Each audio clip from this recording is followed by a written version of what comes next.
Hello, Facebook. Welcome to the 39.6 Facebook Live Finance Show. Today is Sunday, August 16, 2020. Today is episode number 41. My syndications stopped distributions. Am I going to lose all my money?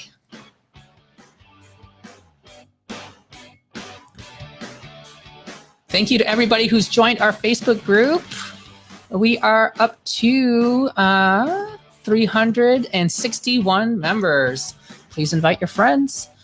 And today we are going to do a double header. I'm going to do episode 42 after I finish this one. Talk more about real estate syndications. All right. So episode 41, my syndication stopped distributions. Am I going to lose all of my money? All right, this is an excellent question. And this is something that people who are new to investing in illiquid syndicated assets often ask me, okay, in some way, shape, or form. All right. I'm trying to see if my new video is showing up on my Facebook group. I don't know how to get notifications myself. If anybody knows how to set it so you can get notifications for when people are going live in a group, I would appreciate it, because I can't even see it in my own group. I can only see the my own BeLive. But I see that there's 4 people here, so that's exciting. Okay, I'm going to try to, or a couple people, I'm going to try to send that link again into the comments and see if people see that, because if you can do that, then you may be able to show this. If you try to hit that link, I'd like to see if somebody can actually get that to work so that you can actually post onto the live show. That would be awesome. Okay, so today's episode about pausing and distributions. So first of all, it's important to understand that at the moment, there is an eviction moratorium across the country in a number of states. Initially, it was like every state, and then different states released that moratorium at various time points, like June or July. But there are a number where it is still in place. Okay, so for example, currently, according to NOLO, this article, Emergency Bans on Evictions and Other Tenant Protections Related to Coronavirus. This was just posted a week ago. So it's up to date, likely as of a week ago, but things are constantly changing, right? Currently, at the moment, the states that are included are Arizona, Connecticut, DC, Florida, Hawaii, Illinois, Indiana, Kentucky, Maryland, Minnesota, New Jersey, New York, Oregon, Pennsylvania, Virginia, and the state of Washington. Okay, and those are the ones where it's the whole state, but there are still a number of places where there are various rules within the state. So, for example, California, from my understanding, local governments are allowed to make their own rules, and at the moment, there are more than 120 jurisdictions. Somebody said, I just changed my notifications by pressing the 3 dots at the top right-hand corner of the group and clicking the all notifications. I will see if that works. Yeah, I hope it does. Maybe I don't get notified if I'm the one going live in the group. That maybe it's not, that doesn't bother doing that, but maybe somebody else can tell me, because I do have that set for myself. Okay, so we have a moratorium on evictions in a number of places throughout the country.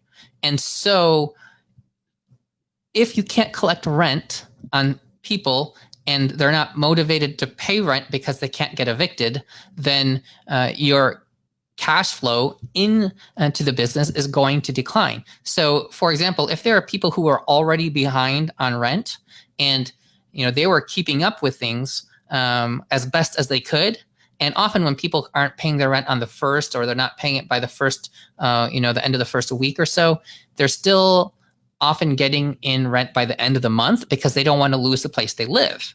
And often people who are getting behind, you can restructure their payments so that they can at least get something and put them on some sort of a payment plan so they're not getting too far behind.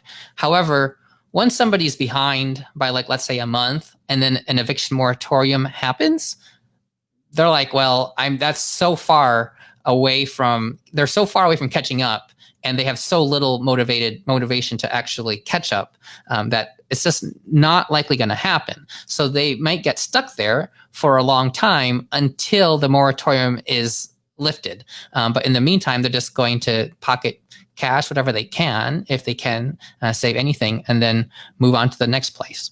So while we're in a situation where people cannot be evicted, we can't protect, as managers or operators of an asset, you can't really protect your income, right? Because there's nothing there to allow us to get rid of non-payers. So it makes for an interesting situation that we have right now, which we don't usually have. So this is certainly a black swan event. Now, that all being said, if you have a property that's well performing prior, and you had people who are up to speed, hopefully this is a small percentage of the people, of your tenants who are non-paying, and you can still stay afloat. Okay, and that brings me to the first rule about owning any real estate investment asset, and that is including your own house, which is what I covered on Friday in episode 39 about how to buy a house. Okay, so rule number one when you get a mortgage is never foreclose on your mortgage. And the same goes for any investment property. If you foreclose, then you lose everything. Then yes, you would lose all of your money that you put into the investment. It would be gone. Okay, if you have not lost the ability to pay expenses and your mortgage on the property, then the asset is still afloat. Okay, now the first thing that has to be paid when money's coming in every month, you have to pay for all of your operating expenses of the asset, repairs, etc. People who are working there, who are part of your management team, and then you have to pay your mortgage. Okay, you pay all of these expenses every month, and at the end of the month, you have your net operating income for that month. Okay, well, net operating income is often considered before you pay the mortgage. Okay, so you have your net operating income, which is income minus expenses. From there, you then pay your mortgage. Okay, so then anything left after that is net cash flow. Okay, so that cash flow is basically your profits. And so then those profits can be distributed. Now, if you are invested in a syndication where it is a straight equity split, where the general partners and the limited partners just get a straight percentage. So for example, sometimes I see 20-80, where the general partners get 20% of the money and the limited partners get 80% of the money, then whatever cash is distributed would get split up in that proportion. Now, if you are in an investment where you are split up with common equity and preferred equity, where the general partners are on the top and the common equity position, okay, and the investors are in the limited partner second level preferred equity position. This was covered yesterday's What is the Capital Stack video, episode 40. So please watch that one if there's any confusion. But if you are in a preferred equity situation, then you would get a percentage, you would get paid first, whatever your preferred rate of return is, before any additional profits are divided 80-20, 70-30, 60-40, however it is in the shareholder documents. Okay, now remember, when you are investing in debt, that is always paid first. So that could be the mortgage, or that could be mezzanine debt, the second lien. And the reason why it's called mezzanine, if you think about going to like a concert, you have the orchestra, which is the seats on the bottom. That's like your mortgage. And then one level above that is the mezzanine before you get to the equity levels on the balcony. Okay, so it's mezzanine debt.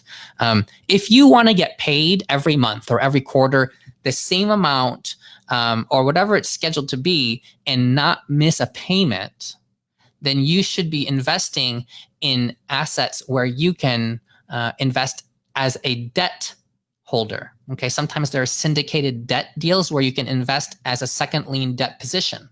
Okay, and you would have to get paid first before any of the equity shareholders get paid. Now, some of those debt deals you get paid monthly, the same as a mortgage. Some of those debt deals you get paid like all at the end. For example, if it's a flip where they're raising $1 million to flip a property, like a big property, and they just give you, let's say, 15% debt, all to be paid at the end. Yes, you would have to get paid that debt. And if you don't get paid, then you can foreclose on the asset. Okay. Now, if you want to get paid very securely, relatively speaking, then you should be investing in debt deals. However, one of the biggest problems with investing as debt is that debt is taxed completely different from equity. Any income you earn as debt is taxed at your ordinary tax rate, at the marginal tax rate, as ordinary income, rather. So that could be 40.8% federal if you're at the top tax bracket, between the 37% federal tax and the 3.8% NIIT, and that's excluding any state and local taxes that may be applicable. Okay. If you invest as equity, that's where you get the tax favorable status that can be sheltered with depreciation and other things.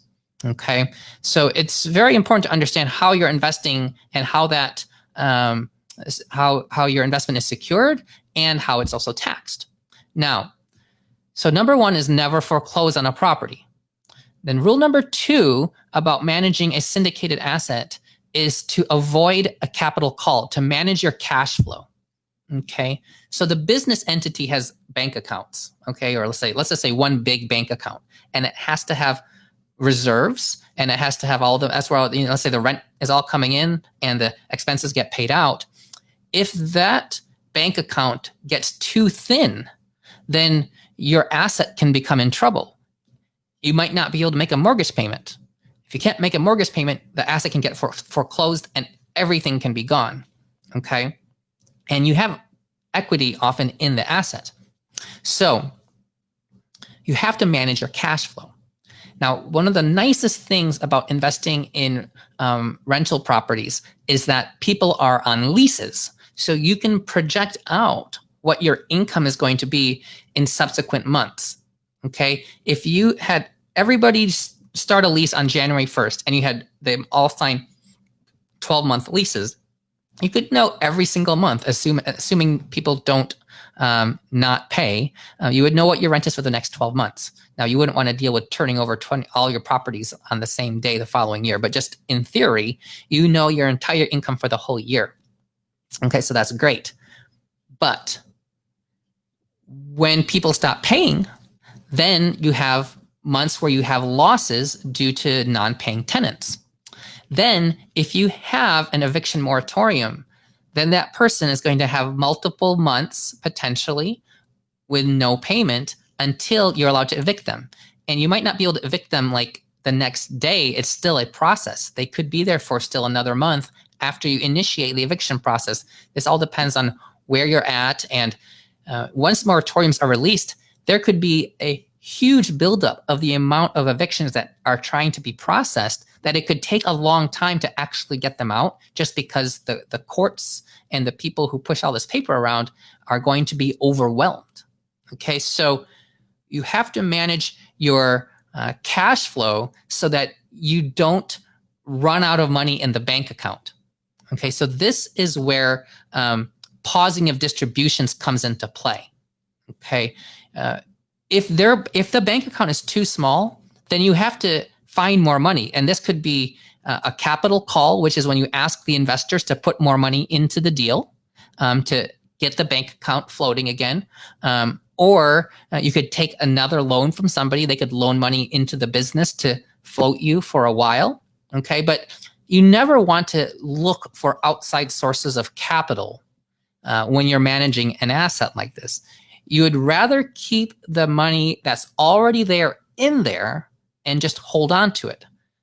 Okay, that doesn't mean that the property is gonna go bankrupt just because you don't get a distribution. It could actually be a good thing. So the fact that you may have a pause in distributions is not necessarily good or bad. Okay, you could have people who are managing a syndication who want to make it look good, so they keep distributing the distributions on schedule every month or every quarter as expected. And then the investors just think everything is fine. But in the meantime, the balance sheet is getting smaller and smaller and smaller, and the bank account is running thin. Okay, then we could get into a situation where if these moratoriums continue and you have more people non-paying, because non-paying tenants is kind of, it spreads, right? Once people realize, oh, so-and-so is not paying rent, why am I going to pay rent? And if those people aren't paying, well, I'm not paying. And it could turn into like something that spreads, like an infection, right? That now you have a whole apartment of people who aren't paying rent. So these are things that potentially could happen as you farther look down, okay?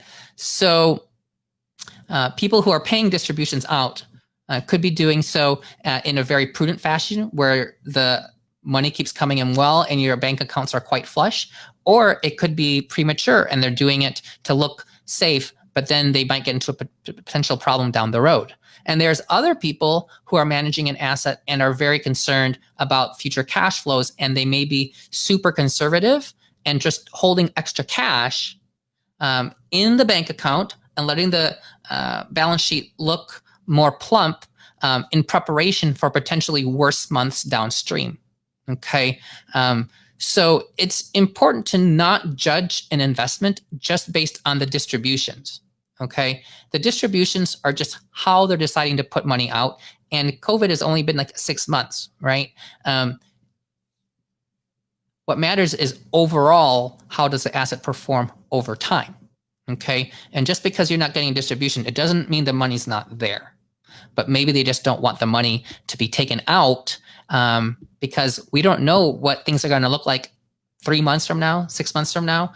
With schools opening, we could get into a lot more trouble. Flu season is coming upon us in addition to COVID, and flu vaccines are actually out now at a number of places. I just got mine at CVS yesterday. So, but we're going to run into potentially other unknown issues, and it could be a long time until eviction moratoriums are released. I grew up in Detroit, and it was a culturally normal thing for people to not pay property tax in much of the city, because if somebody gets evicted for not paying property tax, then you have another abandoned building, which creates other problems. And you also potentially have more homeless people, which also causes other problems. And so not enforcing non-payment of property tax is something that was done for many years. And that's what potentially can happen in the same situation when people can't be evicted. Okay, so make sure you understand what's going on financially. Most syndications are going to send you updates. The ones that I invest in will send usually monthly or at least quarterly updates about each asset, saying how it's performing and what's going on. And they will usually show financials. So you can look at the profit and loss statements. So you can see how much money is coming in, how much money is going out, and you can see the situation financially. If you are invested as preferred equity, as a limited partner with preferred equity status, remember that preferred rate of return, that amount of money that is coming to you before the general partners get paid, even if it goes on pause, that preferred equity distribution will accrue. Okay, so it will get paid to you before the general partners get paid anything. Now, it's not a guarantee that you're going to get that money, because remember, you're investing in equity as stock owners. There are no guarantees when you own equity. You could lose all of it. But when you have a preferred equity position, you are getting paid before the people who are the general partners. And those general partners want to get paid, right? So they're going to work to get themselves paid, which means you are going to have to get paid first in order to do that. And having that secondary position as preferred equity protects you from a lot of the downside risk, because they won't be taking away capital from you until at least your preferred is paid, right? You will have to get paid first. So in any asset you invest in, that's like a syndicated illiquid asset, please understand that it's not just about what your distributions are. There's a lot more to the business than that. And when you invest in an illiquid asset and you're a limited partner, you don't have control of the cash flow. Okay, so investing in illiquid assets like real estate, you're going to have to get a premium for that investment. If you're investing in publicly traded equities, you can sell those at any time and get cash out. You can't do that in illiquid investments, but the return expectations should be higher, at least on a risk-adjusted basis. And this is part of what goes on when you're holding on to illiquid assets.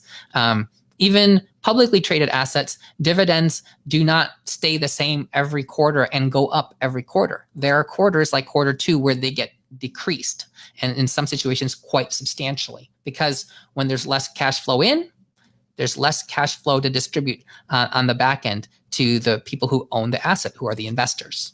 Okay, so that is it for episode number 41. We are going to talk about the negative K1s and your cost basis or tax basis in episode number 42.